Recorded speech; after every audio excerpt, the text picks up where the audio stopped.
Usually castles are built to keep things out, but this particular mysterious Gothic fortress built in the 13th century seems to have the sole purpose of keeping things in.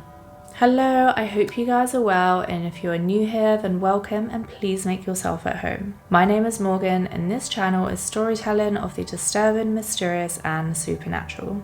So if this kind of content is your thing, then don't forget to hit the like button and subscribe for weekly videos. But for now, grab a cup of tea and get cozy as we're about to begin.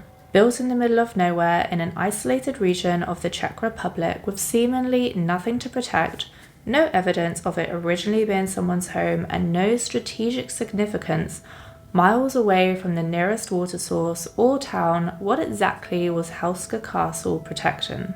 Well, legend tells of it serving a supernaturally sinister purpose instead. Said to be a direct portal to hell and built to stop the demons of the underworld spilling out into this world, this is a story of Houska Castle, or as it's more well known, Hell's Entrance Castle. At the turn of the 13th century, local residents started to report strange occurrences in the dense forest of Houska. A large crack had emerged within a cliff. Apparently, local folklore described a seemingly endless abyss that the villagers said was the entrance to hell, and that half-human hybrids began to crawl out of the deep hole at night and tear livestock apart. The villagers, terrified of the evil emerging from the cliff, attempted to fill the hole with stones and rocks, but everything they tried failed to seal the hole, the dark abyss simply swallowing everything that they threw into it. Legend has it that to dispel any notions of hellish happenings, it was arranged for a young prisoner to be lowered into the hole.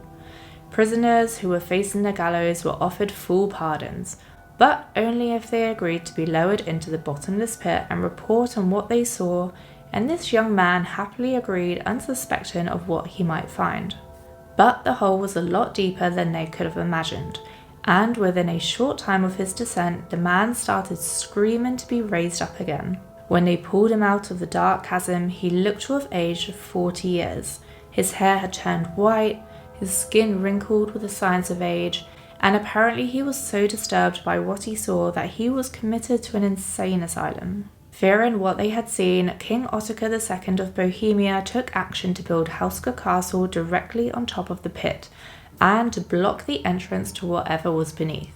Construction was sometime between 1253 and 1258, and the original plan excluded stairs from the courtyard to the upper floors, and the structure's defences were built facing inwards.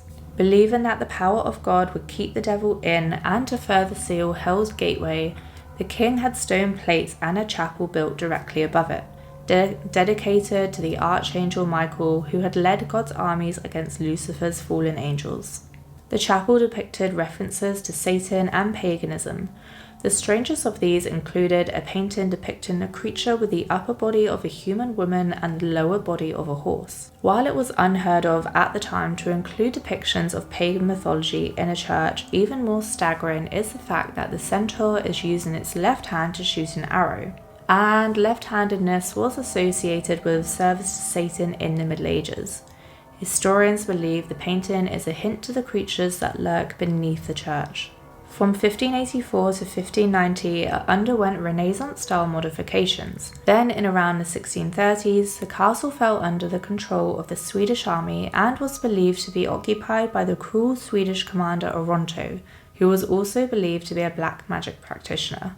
Being aware of a power source under the castle, it was said that he conducted a number of rituals and spent night and day trying to discover an elixir for eternal life.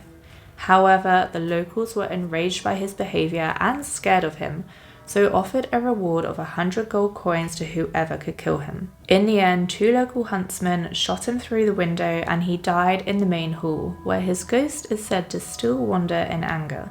By the 18th century, it stopped serving as a noble residence and fell into a state of disrepair before being renovated in 1823. Later, in 1836, during a walking tour of the region, Czech poet Karel Hynek Mácha spent a night at Houska, and apparently in his dreams he was visited by a terrible vision, which he later recounted in a letter to his friend Edward Hindle.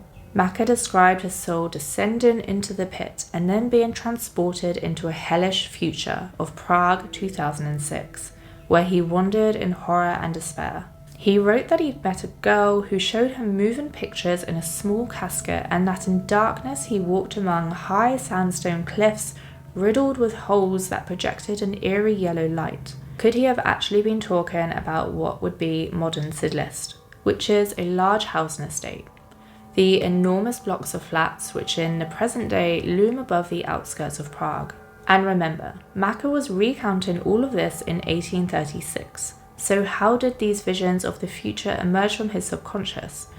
Was it really only a dream, or is it possible that he actually transported ahead in time? In 1897, the castle was purchased by Princess Hohenlohe, and in 1924 it was bought by the president of Skoda, Joseph Simonek. During World War II, the Nazis occupied the castle until 1945. There are multiple stories about their supposed occult activities there, the most well-known one being about Heinrich Himmler's occult library. Himmler was an SS Nazi chief obsessed with Germanic pagan lore. His collection is said to have numbered more than 13,000 such books and manuscripts regarding witchcraft and the occult.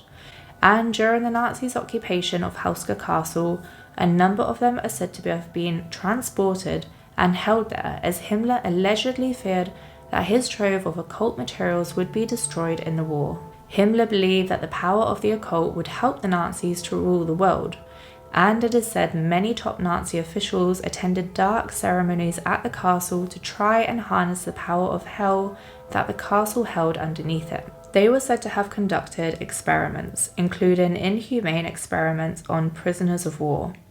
Apparently, during the time, locals reported seeing unexplained lights emerging and horrifying sounds coming from the castle at night.